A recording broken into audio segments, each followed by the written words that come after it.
Good morning to all the students. So students, as you know that in the last classes we have discussed about the three properties of metal. First is the chemical property of metal with the oxygen, chemical property of metal with the water, and the chemical property of metal with the dilute acids. So before now we will discuss about the fourth property, that is reaction of metal with the salt solution of other metal. metal की reactivity towards salt solution of other metal. लेकिन इस topic को discuss करने से पहले हमें दो topic और पता होने चाहिए. First topic is aqua regia and second is reactivity series. तो आपको ये टॉपिक है व्हाट इज एक्वा रिजिया. तो aqua regia is a mixture of HCl with HNO3, means 3 part of the HCl and 1 part of the HNO3.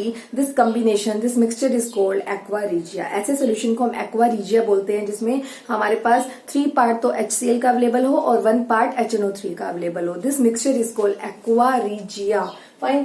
And this is the best reagent to dissolve the even noble metals. ये एक ऐसा reagent है जो noble metals को भी dissolve कर लेता है. Generally noble metals dissolve नहीं होते, but this combination, this aqua regia easily dissolve the noble metals also. What are the noble metals? Like gold, symbol is Au. Like platinum, symbol is Pt. Fine. So now we will discuss. Topic is reactivity series. Reactivity series क्या होती है? The arrangement of metals in order of decreasing order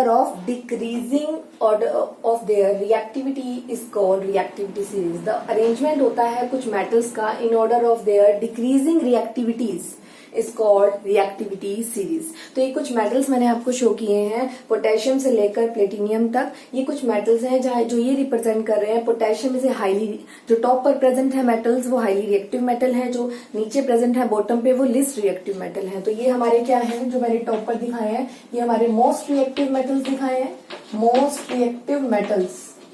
और जो मैंने bottom में दिखाया है ये मैंने दिखाया आपको लिस्ट रिएक्टिव मेटल्स. ये पूरी सीरीज मैं एक बार आपको बताऊंगी. Potassium K, sodium Na, calcium Ca, magnesium Mg, aluminium Al, zinc, then iron Fe, nickel Ni, tin Sn, lead Pb, hydrogen H, copper Cu, mercury Hg, silver Ag, gold Au, Pt, platinum. तो ये हमारे कुछ हमने क्या दिखाए हैं, कुछ metals दिखाए हैं. इनमें से जो हमारे टॉप पर दिखाए हैं मोस्ट रिएक्टिव मेटल है, जो नीचे हैं वो लिस्ट रिएक्टिव मेटल है. तो ये एक तरह की हमारी सीरीज बनी हुई है. कैसी सीरीज है? डिक्रीजिंग ऑर्डर है मेटल्स का on the basis of their decreasing reactivity series of the metal. ठीक है, फ्रॉम टॉप टू मेटल. जो ऊपर दिखा रखे हैं ये मोस्ट रिएक्टिव मेटल्स हैं और जो नीचे दिखाए हैं ये लिस्ट रिएक्टिव मेटल है. तो their reactivity order decreases from top to bottom. This series, this complete series is called reactivity series, और it reactivity series is also called activity series. इस रिएक्टिविटी सीरीज को आप एक्टिविटी सीरीज भी बोल सकते हैं. तो arrangement of metals in order of decreasing reactivities is called reactivity series और एक्टिविटी सीरीज.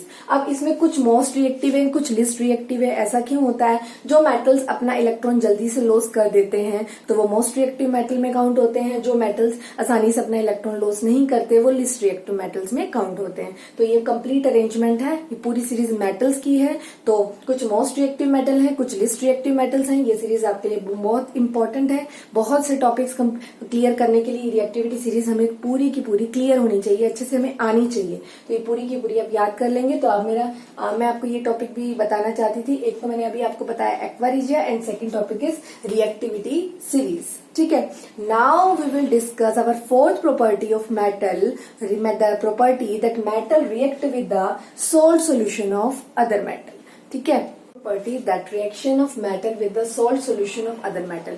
सो हमारे पास एक मेटल है, उसके साथ हमने कोई दूसरी मेटल का सोल्ट सोल्यूशन रिएक्ट किया है. सपोज मेरे पास जिंक है, जिंक के साथ मैंने कॉपर सल्फेट का सोल्यूशन रिएक्ट किया है. तो कॉपर क्या है? Copper is also metal. तो क्या बन गया? Reaction of metal. Zinc is metal, react with the salt solution of other metal, तो कॉपर इज ऑल्सो मेटल और उसका सोल्ट सोल्यूशन क्या लिया मैंने, कॉपर सल्फेट। तो ये रिएक्ट हो गए आपस में। क्यों रिएक्ट हो गए, तो आपको मैंने 2 मिनट पहले ही रिएक्टिविटी सीरीज बताई है, रिएक्टिविटी सीरीज आपको जरूर याद रखनी है। तो zinc is more reactive, zinc आपको ऊपर दिख रहा है, कॉपर आपको नीचे दिख रहा है, हाइड्रोजन से भी नीचे दिख रहा है। तो जो आप देख रहे हैं zinc is more reactive than copper. ये पूरी सीरीज हमारी रिएक्टिविटी के बेस पे थी। जो मेटल्स ऊपर हैं वो हाईली रिएक्टिव मेटल हैं, जो मेटल नीचे हैं वो लिस्ट रिएक्टिव मेटल है। सो जिंक कॉपर से ज्यादा रिएक्टिव होने की वजह से जिंक कॉपर को डिस्प्लेस कर देगा और क्या बन जाएगा, ZnSO4 plus Cu. So this reaction is possible. Yes, when zinc react with copper sulfate, then reaction will takes place and form